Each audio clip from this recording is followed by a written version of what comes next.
Hi കൂട്ടുകാരെ, പുതിയ വീഡിയോയിലേക്ക് സ്വാഗതം. നമ്മൾക്ക് 5ാം ക്ലാസ്സിൻ്റെ സോഷ്യൽ സയൻസിൻ്റെ കുറച്ച് ക്വസ്റ്റ്യൻസ് നോക്കിയാലോ. First question, based on the availability of income how can families B classified, which are they? വരുമാനത്തിൻ്റെ ലഭ്യതയുടെ അടിസ്ഥാനത്തിൽ കുടുംബങ്ങളെ എത്രയായി തരംതിരിക്കാം? എന്തെല്ലാമായിരിക്കും മക്കളെ? We can classified families into 3. Families with an amount of high income, families with an amount of moderate income, families with an amount of low income. 3 തരംതിരിക്കാം അല്ലേ?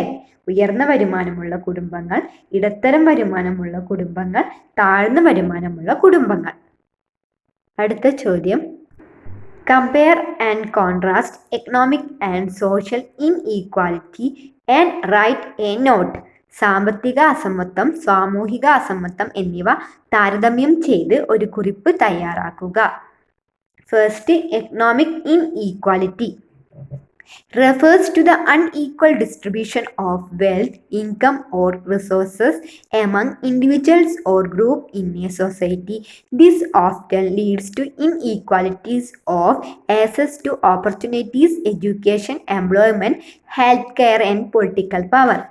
എന്താ പറഞ്ഞിരിക്കുന്നത്? സാമ്പത്തിക അസമത്വം എന്നത് ഒരു സമൂഹത്തിലെ വ്യക്തികൾ അല്ലെങ്കിൽ സംഘങ്ങൾക്കിടയിൽ സമ്പത്ത്, വരുമാനം അല്ലെങ്കിൽ വിഭവങ്ങൾ എന്നിവയുടെ സമത്വപൂർണ്ണമല്ലാത്ത വിതരണത്തെ സൂചിപ്പിക്കുന്നു. ഇത് പലപ്പോഴും അവസരങ്ങൾ, വിദ്യാഭ്യാസം, തൊഴിൽ, ആരോഗ്യ സംരക്ഷണം, രാഷ്ട്രീയ അധികാരം എന്നിവയിലേക്കുള്ള അസമത്വത്തിലേക്ക് നയിക്കുന്നു. അടുത്തത്, social inequality on the other hand refers to the unequal distribution of resources, opportunities and status within a society. It manifests itself in various forms such as inequality in income and wealth disparity, lack of access to education and healthcare, discrimination based on race, caste, gender and status, and unequal representation in political and social institutions. എന്താ പറഞ്ഞിരിക്കുന്നത്? എന്നാൽ സാമൂഹിക അസമത്വം എന്നത് ഒരു സമൂഹത്തിനുള്ളിലെ വിഭവങ്ങൾ, അവസരങ്ങൾ, പദവികൾ എന്നിവയുടെ സമമല്ലാത്ത വിതരണത്തെ സൂചിപ്പിക്കുന്നു. വരുമാനത്തിലെ അസമത്വം, സമ്പത്തിലെ അസമത്വം, വിദ്യാഭ്യാസം, ആരോഗ്യ പരിപാലനം എന്നിവയ്ക്കുള്ള അവസരമില്ലായ്മ, വംശം, ജാതി, ലിംഗപദവി എന്നിവയെ അടിസ്ഥാനമാക്കിയുള്ള വിവേചനം, രാഷ്ട്രീയ സാമൂഹിക സ്ഥാപനങ്ങളിലെ സമമല്ലാത്ത പ്രാതിനിധ്യം എന്നിങ്ങനെ വിവിധ രൂപങ്ങളിൽ സാമൂഹിക അസമത്വം പ്രകടമാകുന്നു. Next question, list out the causes of social inequality and the factors that influence them. എന്താ പറഞ്ഞിരിക്കുന്നത്? സാമൂഹിക അസമത്വത്തിന്റെ കാരണങ്ങളും അവയെ സ്വാധീനിക്കുന്ന ഘടകങ്ങളും പട്ടികപ്പെടുത്തുക. First, causes of social inequality, സാമൂഹിക അസമത്വത്തിനുള്ള കാരണങ്ങൾ. അടുത്തത്, ഫാക്ടേഴ്സ് ദാറ്റ് ഇൻഫ്ലുവൻസ്, സ്വാധീനിക്കുന്ന ഘടകങ്ങൾ. ഫസ്റ്റ് നോക്കാം, എക്കണോമിക് ഇൻഈക്വാലിറ്റി, സാമ്പത്തിക അസമത്വം.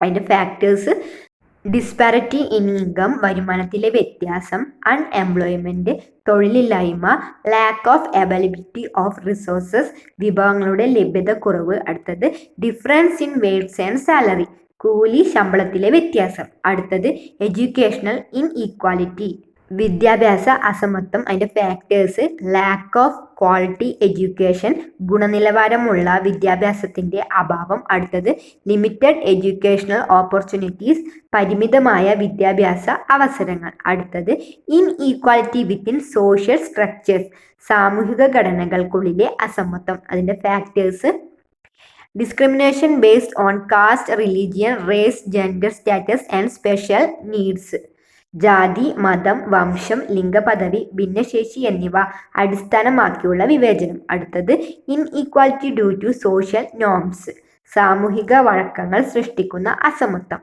അടുത്തത്, ജിയോഗ്രഫിക്കൽ ഇൻഈക്വാലിറ്റീസ്, ഭൂമിശാസ്ത്രപരമായ അസമാനതകൾ. അതിൻ്റെ ഫാക്ടേഴ്സ്: റൂറൽ അർബൻ ഡിസ്പാരിറ്റി, ഗ്രാമ-നഗര വ്യത്യാസം. അടുത്തത്, lack of availability of resources, വിഭവങ്ങളുടെ ലഭ്യത കുറവ്. അടുത്തത്, ഹിസ്റ്റോറിക്കൽ ഫാക്ടേഴ്സ്, ചരിത്രപരമായ ഘടകങ്ങൾ. ഫാക്ടേഴ്സ്: കോളനൈസേഷൻ, കോളനിവൽക്കരണം, സ്ലേവറി, അടിമത്തം, റിപ്രഷൻ, അടിച്ചമർത്തലുകൾ. ഇത് ഇൻഈക്വാലിറ്റി എന്ന് ചോദിക്കാൻ സാധ്യതയുള്ള കുറച്ച് ക്വസ്റ്റ്യനാണ്. ഇനി നമുക്ക് വണ്ടേഴ്സ് ഇൻ ദ സ്കൈ എന്ന പാഠഭാഗത്തെ കുറച്ച് ക്വസ്റ്റ്യൻസ് നോക്കാം. First question, find out the answers to the question given below and prepare a worksheet. ചുവടെ കൊടുത്തിട്ടുള്ള ചോദ്യങ്ങൾക്ക് ഉത്തരം കണ്ടെത്തി ഒരു വർക്ക്ഷീറ്റ് തയ്യാറാക്കൂ. First question, which star is the closest to the earth? ഭൂമിയുടെ ഏറ്റവും അടുത്ത് സ്ഥിതി ചെയ്യുന്ന നക്ഷത്രം ഏതായിരിക്കും? The sun. Next, why do stars appear small? നക്ഷത്രങ്ങൾ ചെറുതായി കാണപ്പെടുന്നത് എന്തുകൊണ്ടായിരിക്കും? Star appear small because it's very far from the earth. നക്ഷത്രങ്ങൾ ചെറുതായി കാണപ്പെടുന്നത് ഭൂമിയിൽ നിന്നും വളരെ അകലെ സ്ഥിതി ചെയ്യുന്നത് കൊണ്ട്. Next, what are the characteristics of stars? നക്ഷത്രങ്ങളുടെ സവിശേഷതകൾ എന്തെല്ലാമായിരിക്കും? Stars are giant celestial bodies that are luminescent. They emit large amount of heat and light. We can see them glittering. Light emitted from the stars in a straight line is constantly deflected as it passes through the atmosphere. Therefore, the stars seem to tingle when we look at them from the earth. എന്താ പറഞ്ഞിരിക്കുന്നത്? സ്വയം കത്തുന്ന ഭീമാകാരമായ ആകാശഗോളങ്ങളാണ് നക്ഷത്രങ്ങൾ. അവ വലിയ അളവിൽ താപവും പ്രകാശവും പുറത്തുവിടുന്നു. നക്ഷത്രങ്ങൾ മിന്നുന്നതായി നമുക്ക് കാണാൻ കഴിയും. അവയിൽ നിന്നും നേർരേഖയിൽ വരുന്ന പ്രകാശം അന്തരീക്ഷത്തിലൂടെ കടന്നു വരുമ്പോൾ നിരന്തരമായി ദിശാവ്യതിയാനത്തിന് വിധേയമാകുന്നത് കൊണ്ടാണ് അവ മിന്നുന്നതായി തോന്നുന്നത്. Next question, what is A Galaxy? എന്താണ് Galaxy? Galaxies are clusters of billions of stars. There are billions of galaxies in the universe. കോടിക്കണക്കിന് നക്ഷത്രങ്ങൾ ഉൾപ്പെടുന്ന നക്ഷത്രക്കൂട്ടങ്ങളാണ് ഗാലക്സികൾ. കോടിക്കണക്കിന് ഗാലക്സികൾ ഉൾപ്പെടുന്നതാണ് ദൃശ്യപ്രപഞ്ചം. Next question, the celestial bodies that rotate themselves while revolving around the suns are called planets. They have various features. സ്വയം കറങ്ങുന്നതോടൊപ്പം സൂര്യനെ വലം വയ്ക്കുകയും ചെയ്യുന്ന ആകാശഗോളങ്ങളാണ് ഗ്രഹങ്ങൾ. ഗ്രഹങ്ങൾക്ക് വ്യത്യസ്ത സവിശേഷതകളാണുള്ളത്. Given below is an identity card consisting of features of Venus. Prepare a similar identity card of Earth. ശുക്രന്റെ സവിശേഷതകൾ ഉൾപ്പെടുത്തി ഒരു തിരിച്ചറിയൽ കാർഡ് തയ്യാറാക്കിയിരിക്കുന്നത് നോക്കൂ. ഇതുപോലെ ഭൂമിയുടെ തിരിച്ചറിയൽ കാർഡ് തയ്യാറാക്കുക. ഫസ്റ്റ് നമുക്ക് ശുക്രന്റെ നോക്കാം. വീനസ്, ബ്രൈറ്റസ്റ്റ് പ്ലാനറ്റ്, ഏറ്റവും തിളക്കമുള്ള ഗ്രഹം. ഹോട്ടസ്റ്റ് പ്ലാനറ്റ്, ഏറ്റവും ചൂടുള്ള ഗ്രഹം. നോ സാറ്റലൈറ്റ്സ്, ഉപഗ്രഹങ്ങളില്ല. ഇതേപോലെ ഭൂമിന്റെ ഏർത്തിന്റെ ഇതാണ് പറഞ്ഞിരിക്കുന്നത്. ഏർത്തിന്റെ blue in colour when viewed from space. ബഹിരാകാശത്ത് നിന്ന് നോക്കുമ്പോൾ നീല നിറം. The only planet where life is found to exit. ജീവൻ നിലനിൽക്കുന്നതായി കണ്ടെത്തിയിട്ടുള്ള ഏക ഗ്രഹം. വൺ സാറ്റലൈറ്റ് മൂൺ, ഒരു ഉപഗ്രഹം ചന്ദ്രൻ.